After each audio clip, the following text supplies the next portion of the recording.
Perdonen la demora, pero entre el tráfico y el acto del Ayuntamiento que se ha prolongado.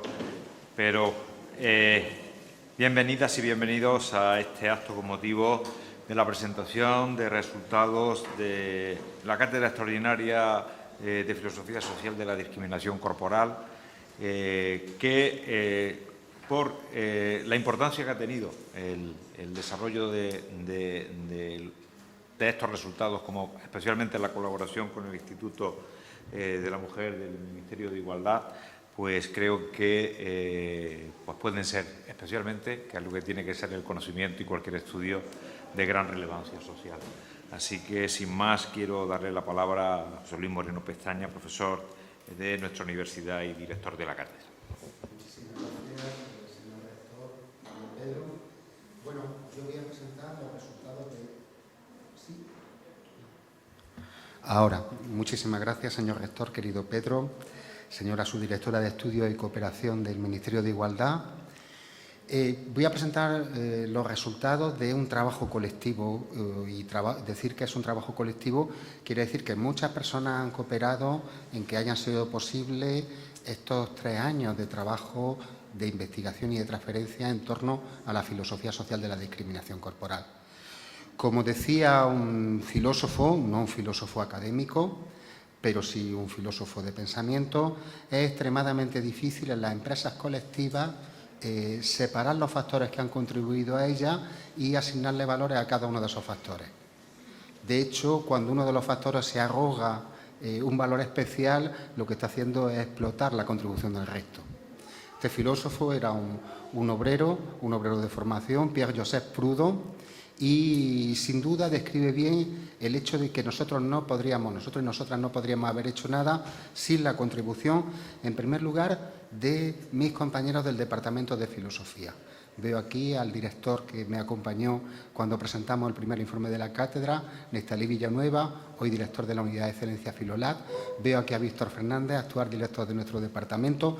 Blanca Vilches, la persona que oficia de secretaria en nuestro departamento, ha ayudado muchísimo a que todo el trabajo administrativo haya llegado a buen puerto. También hemos tenido el apoyo y la ayuda, y esta cátedra depende mucho del entusiasmo de Daniel Mesa, secretario general de Comisión Obrera de Granada, que estuvo en el origen de esta cátedra con un informe sobre la discriminación corporal en el trabajo.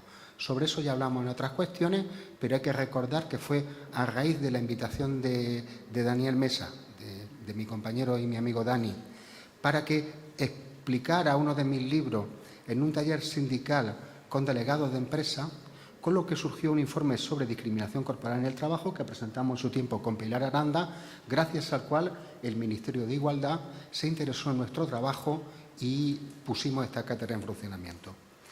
Por supuesto, quiero agradecer al responsable de mecenazgo, Carlos Centeno, todo su trabajo. También quiero agradecer a mi compañera Mar Venegas el interés que, mi compañera, mi amiga y vicerrectora de Igualdad, el interés que ha mostrado en todo el proceso. Y, por supuesto, a personas que no están aquí presentes, pero que han sido responsables de la cátedra: Nuria Peis-Rothman, profesora de Historia del Arte en la Universidad de Barcelona; Francisco Manuel Carballo Rodríguez, secretario de la cátedra y profesor de Trabajo Social en la Universidad de Salamanca; y nuestra responsable de publicaciones, Nuria Sánchez Madrid, de la Universidad Complutense de Madrid.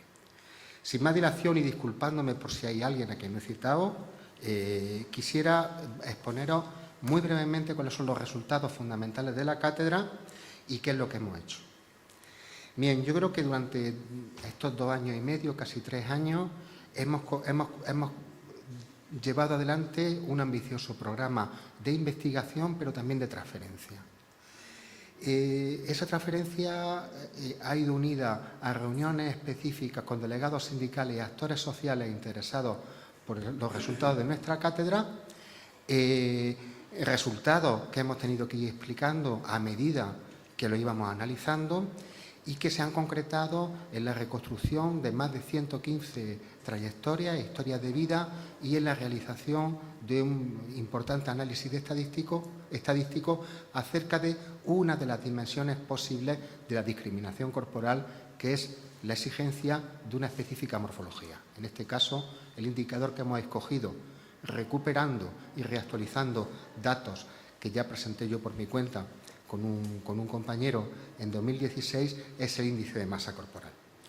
Bien, en este momento yo creo que estamos en condiciones, y lo cual es muy importante desde el punto de vista de la transferencia de nuestros resultados y de cómo pueden inspirar políticas públicas, de hacer un primer balance de las novedades que ha aportado nuestra investigación.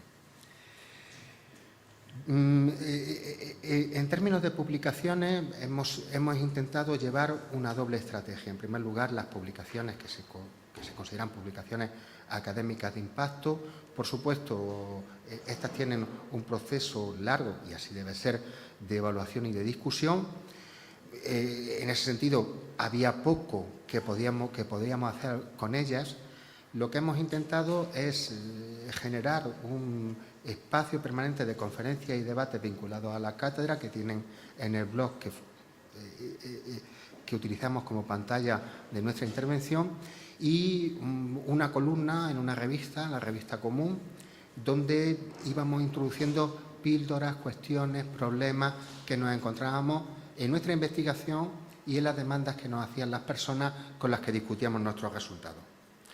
Por supuesto, también hemos tenido discusiones de alto nivel, que sí que de alto nivel, todas las discusiones son de alto nivel, sean las personas las que sean, pero, por ejemplo, con el Ministerio de Trabajo ha mostrado un vivo interés en nuestra cátedra. Yolanda Díaz, en la medida que fue posible, discutió sobre el tema cuando vino a la Universidad de Granada en septiembre, y tenemos comprometido un seminario de formación y de discusión con técnicos del Ministerio de Trabajo acerca de nuestros resultados.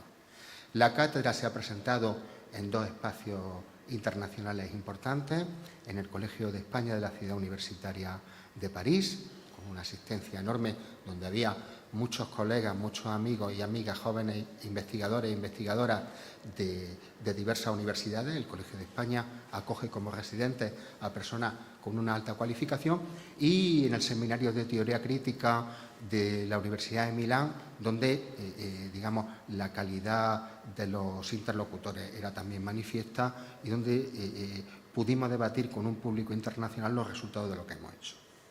Bien, en primer lugar, voy a ir muy breve, y por supuesto cualquier precisión encantado de desarrollarla.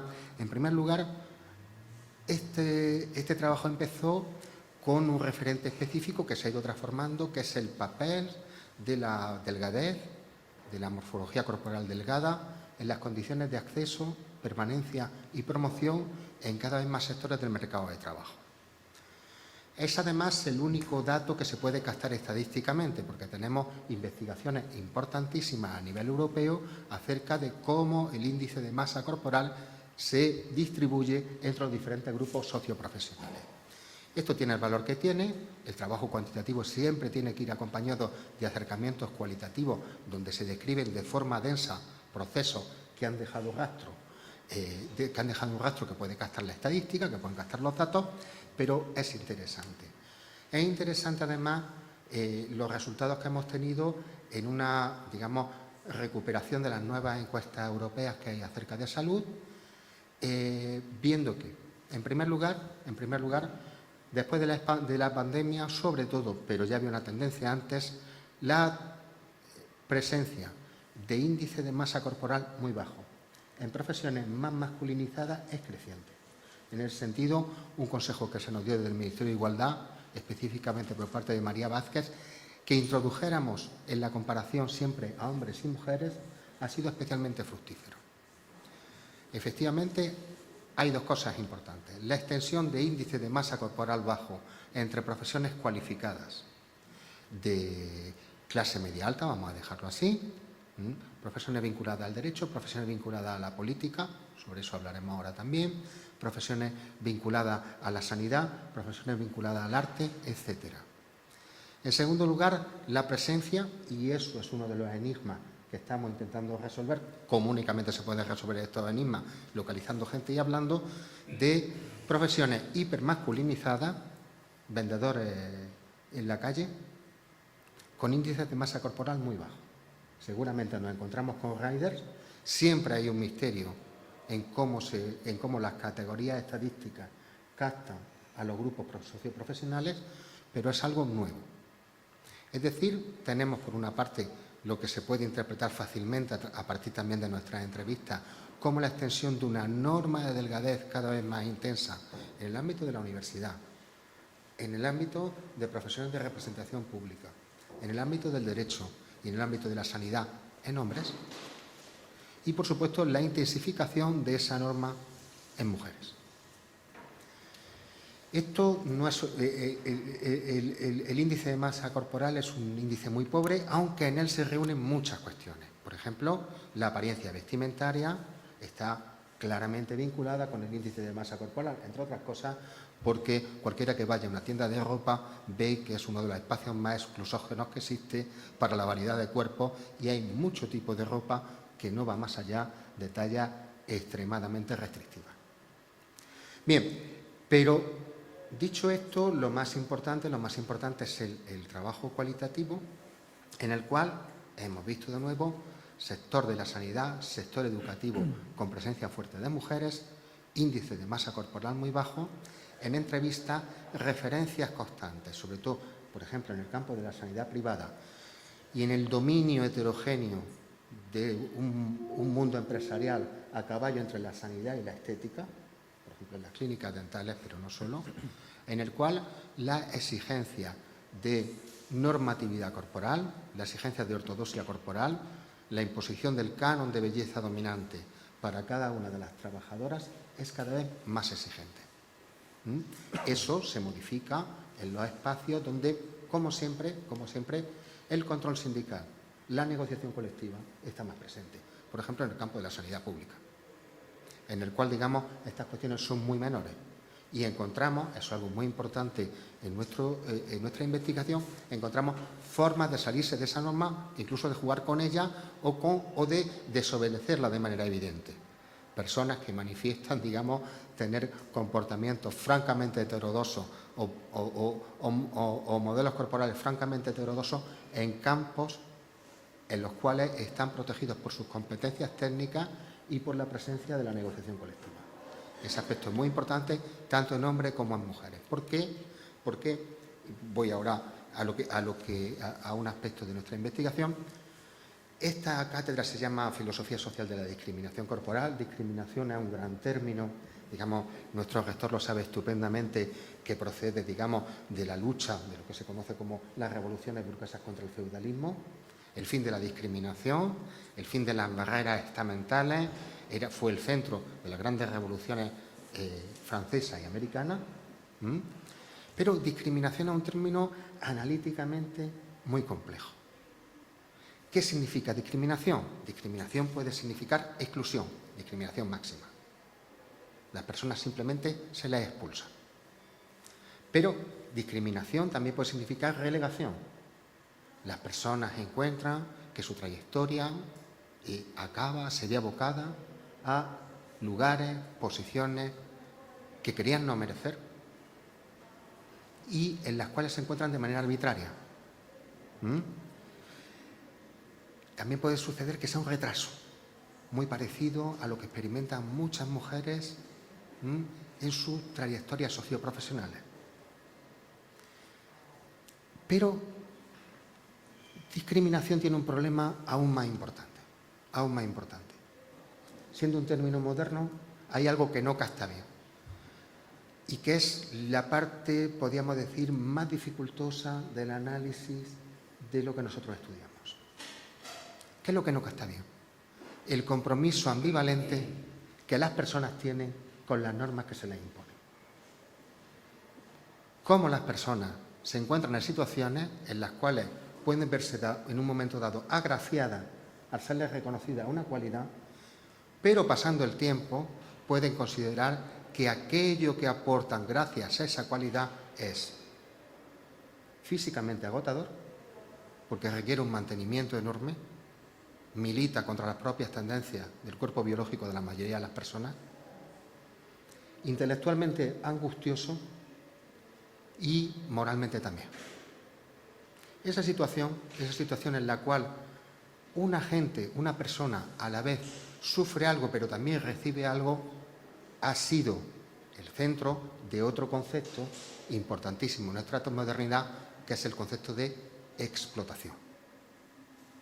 El concepto de explotación, cuando apareció en el discurso político, filosófico, intelectual durante el siglo XIX, se refería a aquellas situaciones en que las personas dan algo a cambio de algo, no se encuentran excluidas.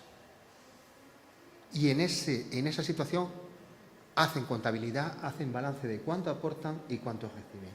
Es por lo que nosotros hemos decidido, y paro con la elaboración intelectual para no ser pesado, hemos decidido modificar la idea de discriminación e introducir la de explotación, que recoge la discriminación, pero también recoge algo muy importante.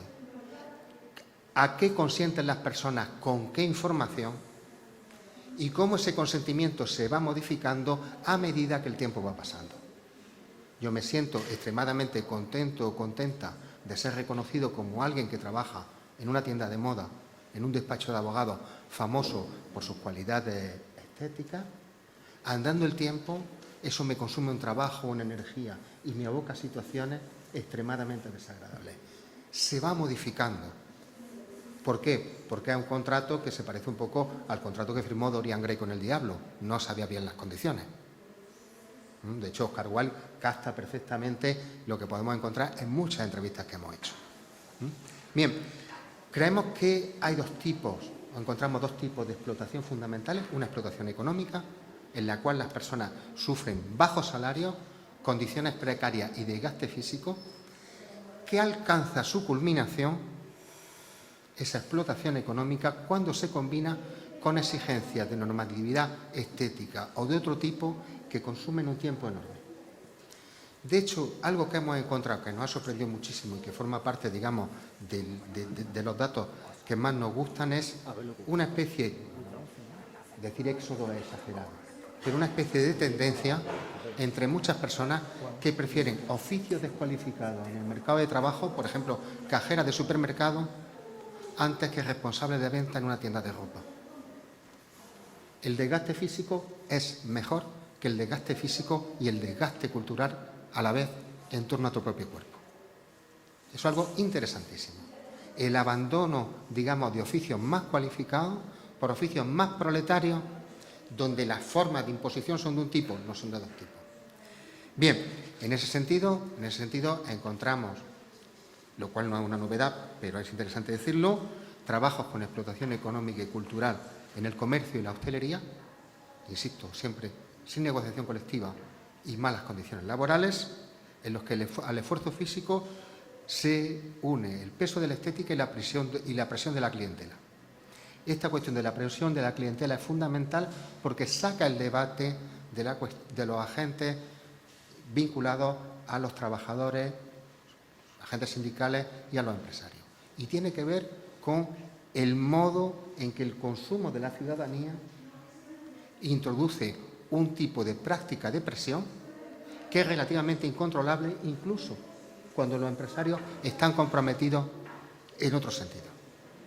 Esto es importantísimo y vincula las cuestiones que tratamos a un debate democrático muy amplio que debemos tener como sociedad y que debe jugar un papel fundamental en la agenda política. Por eso nuestros datos tienen que ser cuanto más precisos y más claros mejor. Los trabajos con explotación económica pero sin exigencias culturales, donde lo fundamental es el desgaste físico, son los trabajos proletarios de siempre que siguen existiendo, los que me he referido antes. Trabajos bien remunerados, pero atravesados por la explotación cultural, sanidad, banca, profesionales de representación, personas con altos cargos.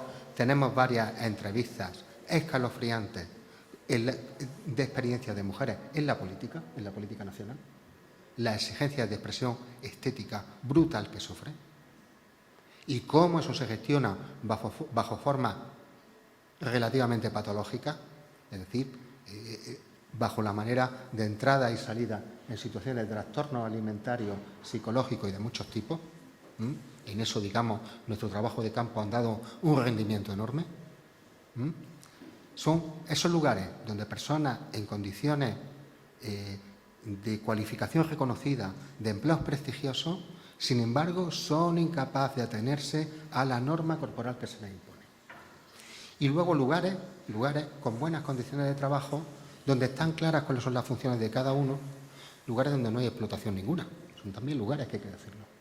Hay muchos espacios en la universidad, en la sanidad pública, no solo en la sanidad pública, en la administración pública, donde las personas, más allá de los dilemas cotidianos a los que se enfrenta cualquiera en interacciones complejas, consideran que están bien. Esto es muy importante decirlo, porque las utopías no es algo que uno deba proponer en un futuro, existen ya. Existen ya, unidas a las dificultades de la vida cotidiana y de la actividad administrativa, cultural o productiva, pero existen ya. Es importante centrarse en lo que existe de positivo, porque eso es lo que nos permite comprender qué habría que generalizar allí donde eso no existe. Bien, yo creo que esto demuestra que nuestro trabajo demuestra que los casos con los que nos enfrentamos están lejos de ser anécdotas individuales, sino patrones estructurales. Ahora, patrones estructurales que se encarnan en personas y es desde ellas, desde las que tiene que partir nuestro trabajo y nuestra investigación. Yo creo que nuestra cátedra ha sido pionera, no solo en España, sino a nivel internacional. Las demandas, las invitaciones, los diálogos que durante 2 años y medio prácticamente de trabajo, porque han sido 2 años y medio escasos, hemos tenido, lo muestran. Yo creo que en ese sentido la Universidad de Granada y el Ministerio de Igualdad y todas las personas que habéis permitido que nuestro equipo pueda trabajar en condiciones de eficacia y de rendimiento, todas las personas que nos habéis impulsado, que nos habéis sostenido administrativamente, que nos habéis sostenido con vuestro apoyo, con vuestra amistad y con vuestra resolución de los problemas, hacen que este haya sido un esfuerzo pionero que yo creo que, bajo las formas que sea, merece mucha continuidad. Me he alargado demasiado y me disculpo. Muchas gracias. Y seguidamente tiene la palabra doña María Paz Casellán, su directora general de Estudios y Cooperación del Instituto de las Mujeres del Ministerio de Igualdad.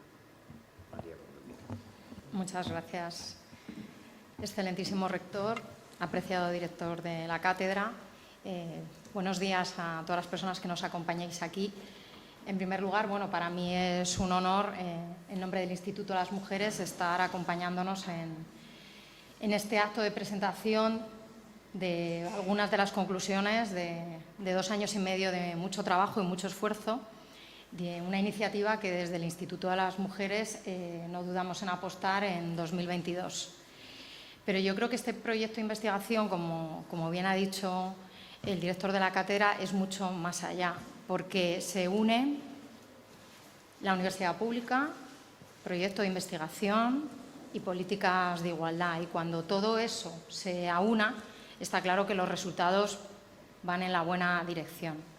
En ese sentido, me gustaría decirles, para quienes no lo sepan, que el Instituto de las Mujeres, creado por Ley 16.983, que este mismo mes cumplirá 42 años, una de las primeras apuestas que hizo a los apenas 6 meses de su creación fue la primera convocatoria de subvenciones para investigaciones feministas sobre las mujeres y género. Es decir, que desde hace más de 40 años hay un organismo en España que ha apostado decididamente por la investigación, pero por la investigación con perspectiva de género, porque sin datos, sin metodología y sin estudios con datos desagregados no hay una transformación social, no hay una evidencia. En las políticas de igualdad decimos siempre que lo que no se mide no se ve, y lo que no se ve en realidad no existe para los ojos de la mayoría de la gente. Por eso, desde la academia, desde las universidades, la colaboración desde los años 80 que se constituyó el instituto ha sido continua. Entonces, nos ha aportado el pensamiento feminista, todos los equipos de investigación que han querido contribuir a marcos teóricos y a incorporar datos muy sólidos, pues nos permiten tener evidencias sobre algunas desigualdades que durante muchos años se han pensado que eran, pues a lo mejor individuales, que eran un poco accesorias, no quiero decir banales, pero que no se había intentado profundizar. Y desde luego, desde el instituto creemos que en la universidad es donde más y mejor se puede hacer esta labor. Al final es el espacio donde se genera el conocimiento, un espacio de debate, de intercambio, un espacio donde la mayoría de las personas ocupamos una etapa trascendental de nuestras vidas, donde nos estamos desarrollando, componiendo nuestra propia personalidad, y el pensamiento crítico tiene que tener ese momento. Entonces, para nosotras es una satisfacción poder colaborar con la Universidad de Granada, en este caso, en el marco de la Cátedra Extraordinaria de Filosofía Social y Discriminación Corporal, pero también con otras iniciativas, como son las convocatorias de subvenciones que llevamos décadas impulsando, y otras cátedras también. Lo hicimos entonces cuando se constituyó el instituto y lo seguimos haciendo ahora. Sobre la discriminación corporal, sobre la base de la investigación, en realidad la voz más autorizada, desde luego, es la del director de la cátedra. Pero sí que es verdad que me gustaría señalar 2 o 3 cosas. Algunas las tenía aquí anotadas y luego, como me suele pasar, me surgen ideas. Es claro, estamos en un momento en el que la delgadez o la estética o la apariencia física se está confundiendo lo que es un ideal estético con una imagen de profesionalidad y, si me permiten, de credibilidad. Entonces, lo estamos detectando en diferentes estudios, no solo en este. Por ejemplo, me viene a la cabeza, recientemente, en este último año, hemos presentado los resultados del estudio de autopercepción de la imagen de las mujeres en la publicidad, donde se empieza a detectar la presión estética que las adolescentes y las jóvenes ya tienen desde unas edades muy tempranas. Otro, que es el trastornos de la conducta de la alimentación y su relación con los estereotipos de género. Cómo esa presión por cumplir los estándares, por entrar en esas tallas a veces imposibles de las tiendas, por cumplir los cánones, o por que en un proceso de selección demos el perfil que se espera que demos para potenciar no solo con nuestras cualidades, a lo mejor intelectuales o capacidades profesionales, sino la imagen que esa compañía, esa corporación quiere trasladar. Y también los riesgos de, y perdonad que lo he tenido que apuntar, la cosmeticoteraxia, la presión estética que ya a cremas de envejecimiento para niñas.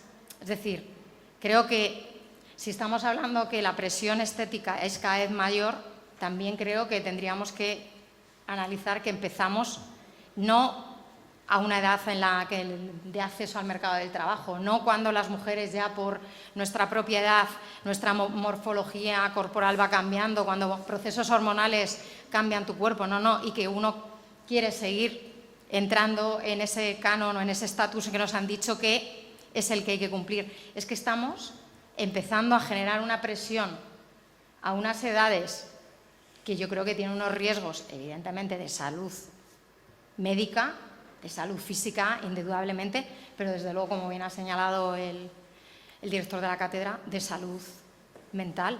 O sea que creo que esa normatividad nos está, desde luego, distrayendo mucho de muchos objetivos y creando, pues, desde luego, unas desigualdades absolutamente intolerables. Ha hablado el director de la cátedra de cómo en los sectores más precarizados el cuerpo se utiliza como arma de trabajo, herramienta, instrumento, pero cómo luego para que te asocien al éxito, a la credibilidad, tienes que cumplir unos estándares, y que aunque el envejecimiento esté llegando, hay que, en qué momento cumplir años se haya convertido en un problema. Yo no sé si soy muy mayor o poco mayor, pero yo recuerdo que cuando yo era pequeña, a las personas más mayores, por muchas canas, muchas calvas o muy deterioradas que estuvieran, eran las voces más autorizadas. La vejez era una voz de experiencia, de conocimiento, de haber reflexionado mucho sobre las cosas, de haber tenido pensamiento crítico, y ahora parece que cumplir años es como que empiezas a desaparecer del sistema y que tu voz no está tan autorizada por mucho que sepas o hayas trabajado. Pero bueno, no me quiero entretener más, simplemente recordar que creo que esta materia de investigación es muy necesaria, porque inciden en ella muchas cosas, como les estaban diciendo, que desde luego felicitar la iniciativa de la Universidad de Granada, el trabajo incansable del equipo de la cátedra, al rigor y profesionalidad de su director y que desde el Instituto de las Mujeres seguiremos apostando porque la investigación tenga perspectiva de género, porque es la única manera de transformar la sociedad y porque, si hablamos de pensamiento crítico, sin un conocimiento adecuado, con una buena metodología, con datos desagregados, por eso le decía la importancia, sin un conocimiento y una investigación rigurosa no hay igualdad. Y sin perspectiva de género creemos que no hay ni ciencia ni investigación que sea verdaderamente completa. Muchas gracias. Gracias, María. Y finalmente, antes de dar la palabra aquí, simplemente, en primer lugar, dar las gracias, María, por tu presencia aquí como subdirectora general de estudios del Instituto de las Mujeres del Ministerio y a todo el equipo del Instituto de las Mujeres. Creo que es importante, lo has señalado, quizás en el ámbito de las políticas públicas, en esas políticas públicas que hace 40 años estaban por escribir, diseñar y avanzar en nuestro país, quizás ha sido uno de los ejemplos en los que esa conexión entre el impulso por parte de las instituciones y el avance del propio conocimiento, de las propias investigaciones, de los propios estudios, han ido más de la mano. Es verdad que la perspectiva de género se ha introducido y muchos de los grandes estudios han venido precisamente a través de los institutos de estudio de la mujer, tanto a nivel autonómico como a nivel nacional, que han promovido y alentado precisamente algo que en muchas ocasiones pues, se necesita específicamente para poder avanzar. También quiero dar las gracias, por supuesto, a quien me acompaña a la mesa, José Luis Moreno Pestaña, director de la Cátedra de Filosofía Social de la Discriminación Corporal, por el trabajo, pero sobre todo por algo que ha dicho, que también el conocimiento no lo podemos entender de una forma personalizada. Todo conocimiento es conocimiento colectivo y tiene una dimensión colectiva, y más en una investigación pues, poliédrica como es la de avanzar en el ámbito de poner a la luz qué es eso de la discriminación corporal. Creo que es muy importante porque hace muy poco quien leía el artículo 14 de nuestra Constitución, y seguro que cuando llegaba eso de vamos a ponerle más cosas nosotros que lo que dice el artículo 14. Todas y todos somos iguales ante la ley, y que puede haber discriminación por razón de raza, sexo, etc. Y cualquier otra condición. Hace poco, quizás pocos años, pocas décadas, esa otra condición pudiera ser el cuerpo.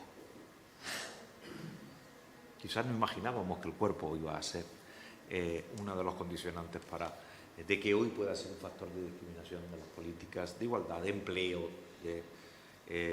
Creo que también es muy importante que ese trabajo y que esta investigación se haya llevado a cabo desde el propio impulso de la necesidad de poner evidencias, como decías, conocimiento basado en evidencias científicas de aquello que, por decirlo de una manera, tenemos intuiciones, tenemos, por decirlo, praxis en el terreno laboral.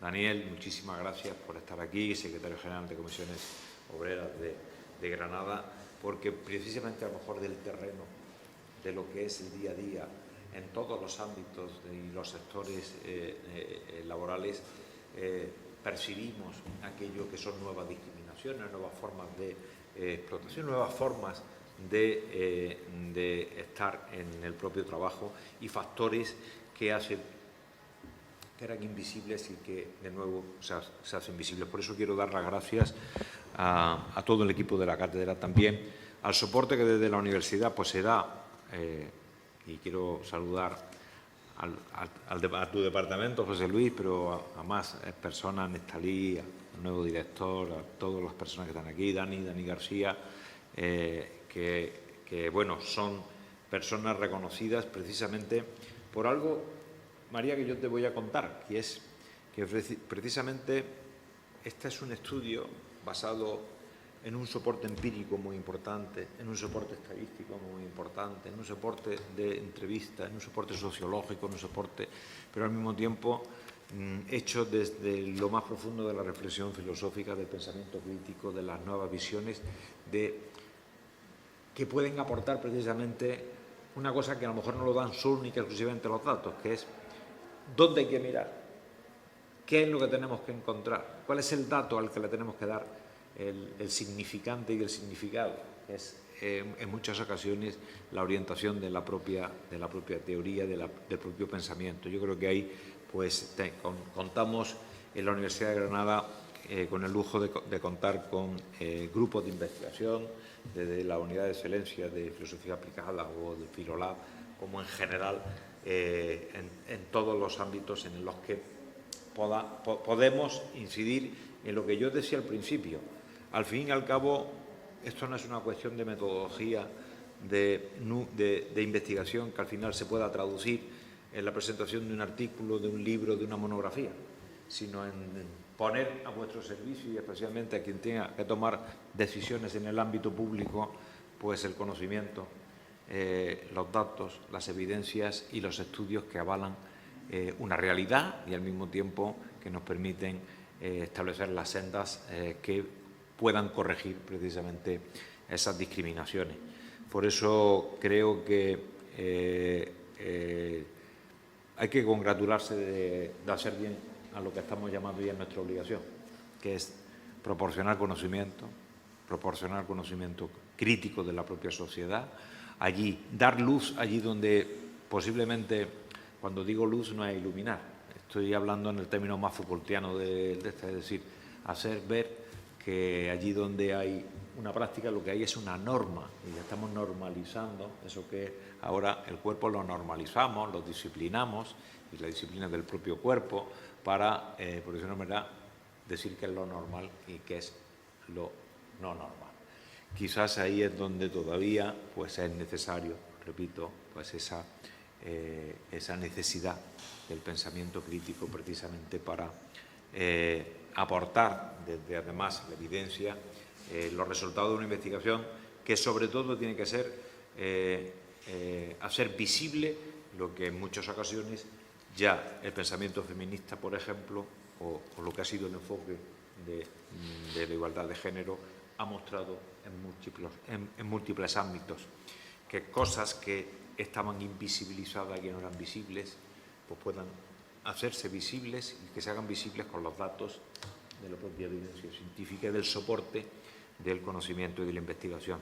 Por eso yo quiero felicitar por la cátedra, abogar por que siga, como sea y en las fórmulas que sea, y con nuevas experiencias. Tenemos una magnífica carcasa, ¿verdad? Carlos San Pedro, el director de innovación, y además si tenemos perspectivas y compromisos, como lo que también el vicerrectorado de Igualdad, inclusión y compromiso social, pues siempre nos hace empujar en nuestra universidad, pues estaremos cumpliendo con nuestra obligación, que es poner nuestro conocimiento al servicio, además en este caso de una política pública como la de la igualdad, que es vital para las ciudadanas y los ciudadanos y por tanto nos reconcilia con nuestra propia función como universidad.